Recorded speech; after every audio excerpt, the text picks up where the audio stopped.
공인회계사회가 추천하는 각 분야 전문 공인회계사들이 전해드립니다. 세금 줄여주는 솔루션 코너 절세미남 절세미녀 상속증여 전문가죠. 나철호 회계사님입니다. 어서 오세요. 안녕하세요. 안녕하십니까. 나철호 회계사입니다. 네.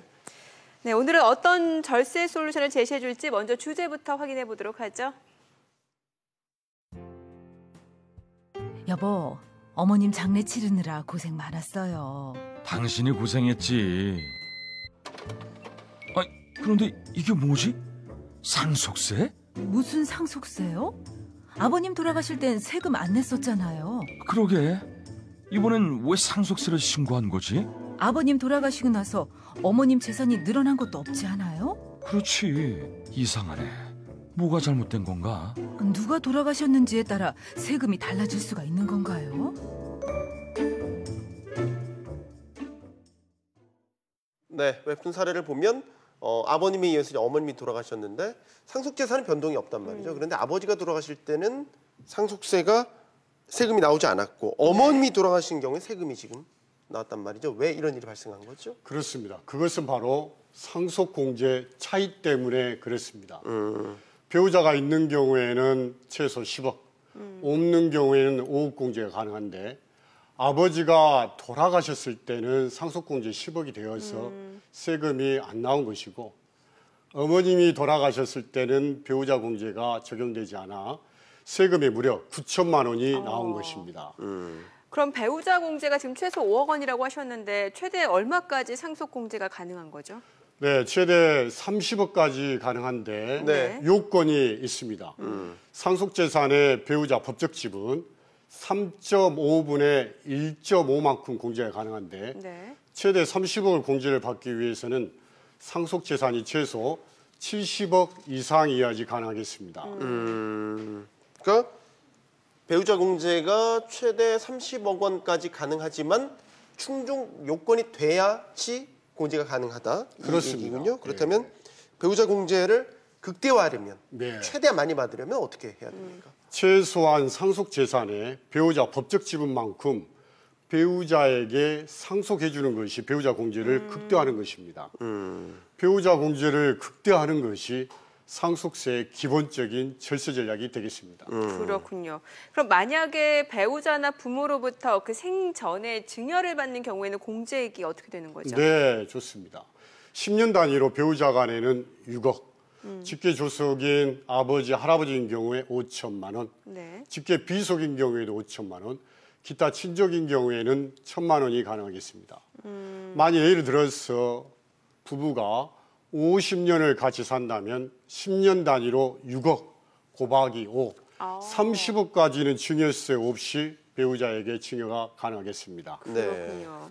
만일에 이제 부모 재산이 상속공제 이내의 금액이라면 그 안에 포함된 금액이라면 사전 증여가 아니라 상속으로 가는 게 더 유리하다? 이렇게 예, 맞습니다. 네. 예.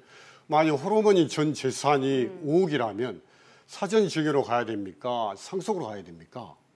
5억 원이라면 상속으로 가는 게 맞지 않나요? 당연히 맞습니다. 상속으로 가는 순간은 세금은 제로, 사전 증여로 가는 순간은 세금은 9천만 원, 상속공제 5억 이내의 금액이기 때문에 당연히 상속으로 가는 것이 절세의 지름길이 되겠습니다.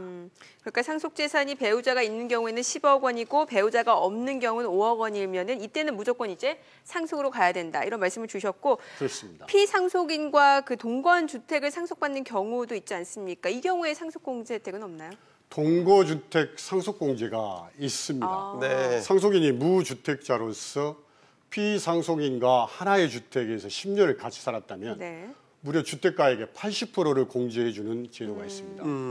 만약 여기에 해당이 된다면 사전 증여하거나 사전 매각하지 않고 상속으로 받는 것이 절세의 지름길이 되겠습니다. 네. 그렇군요. 그러니까 동거주택 같이 산 주택에 해당된다면 동거주택 상속공제 제도를 잘 활용하는 것이 중요하겠다. 자, 가업을 상속받는 경우도 있잖아요. 아버지가 하셨던 일을 아들이 물려받고 뭐 이런 식의 가업 상속에 대한 얘기를 좀 해주세요. 그렇습니다. 이럴 때는 가업 상속공제가 있습니다. 부모의 가업 승계를 지원하기 위한 제도인데 불과 10년 전에는 가업 상속공제 1억에 불과했던 것이 지금 일정 요건을 충족 시에 200억에서 500억까지 공제를 해주는 이 가업 상속공제를 잘 활용하는 것이 중요합니다. 네. 그럼 가업 상속공제로 인한 절세 효과는 어떤 게 있나요? 네, 예를 들어서 가업 상속재산 100억, 일반 재산 10억으로 가정했을 때 가업 상속 요건을 충족한 경우에는 세금은 제로. 네. 근데 가업 상속공제 요건을 충족하지 못한 경우에는 무려 세금이 43억이나 나오도록 되어 있습니다. 그래서 실무에서는 이러한 무거운 세금 때문에 회사나 경영권을 매각하는 안타까운 사례들이 발생하고 있습니다. 네, 네. 차이가 정말 어마어마한데 그러니까 기업 상속공제 요건을 꼭 해당되시는 분이라면 충족을 해야겠다라는 생각이 듭니다. 어떤 요건이 필요하죠? 그렇습니다.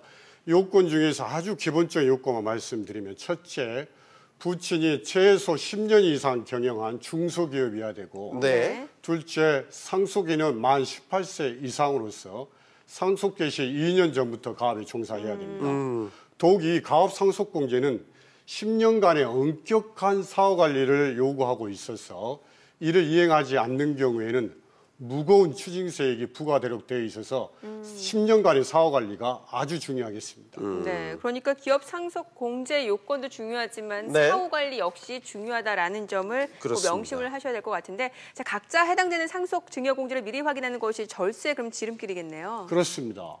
상속 증여공제 각자의 상황과 환경에 따라서 차이가 나도록 되어 있습니다. 상속공제 배우자가 있는 경우 최소 10억, 없는 경우 5억, 더 나아가서 배우자 공제, 동거주택 상속공제, 가업 상속공제 요건을 미리미리 챙겨서 지금부터 준비하는 것이 상속세의 절세 전략이 되겠습니다. 네. 네. 자, 지금까지 절세미남 나초로 회계사님과 얘기 나눠봤습니다. 감사합니다. 잘 들었습니다. 감사합니다.